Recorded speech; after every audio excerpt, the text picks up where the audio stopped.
कोल्हापुरातील मुस्लिम बोर्डिंगच्या पटांगणावर पारंपरिक पद्धतीने बकरी ईद उत्साहात साजरी। अण्णा कवाच दात घासतो यास? अरे दातांसाठी भारी असलेलं तोडकर संजीवनीचं दंतप्रभा दंतमंजन आणलंय आणि दंतप्रभा टूथपेस्ट बी आणल्या। त्यात असलेल्या बकुळ, तुंबरू, माजूफळ अशा औषधी दात आणि हिरड्याच नाही तर समद्या जबड्याचं रक्षण करतात। हलणं, किडणं, पडणं एकदम बंद। व्यसनाचं काळं पिवळं डाग बी घालवत्यात। म्हणजे किंमत कमी आणि गुण नामी। म्या बी आणतो बघ। तोडकर संजीवनीचे दंतप्रभा दंतमंजन आणि दंतप्रभा टूथपेस्ट सर्वत्र उपलब्ध। मुस्लिम बांधवांची पवित्र बकरी ईद गुरुवारी मोठ्या उत्साहात आणि धार्मिक वातावरणात साजरी करण्यात आली। सालाबाद प्रमाणे यंदाही मुस्लिम बोर्डिंगच्या ऐतिहासिक पटांगणावर परंपरागत पद्धतीने ईदची नमाज अदा करण्यात आली।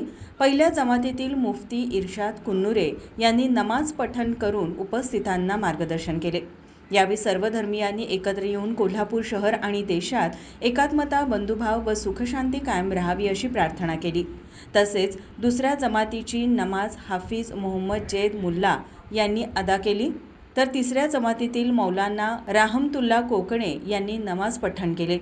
ईदच्या शुभेच्छा देण्यासाठी शहर पोलीस उपाधीक्षक प्रिया पाटील, लक्ष्मीपुरी पोलीस ठाण्याचे निरीक्षक श्रीराम कनेरकर, पोलीस निरीक्षक नंदकुमार मोरे, पोलीस निरीक्षक रवींद्र कळमकर, विरोधी पक्षनेते राजेश लाटकर, नगरसेवक अमर समद, मराठा महासंघाचे राष्ट्रीय उपाध्यक्ष वसंतराव मुळीक, नासिर धारवडकर, समीर काझी, दिलावर पठाण यांच्यासह विविध समाजातील मान्यवर उपस्थित होते।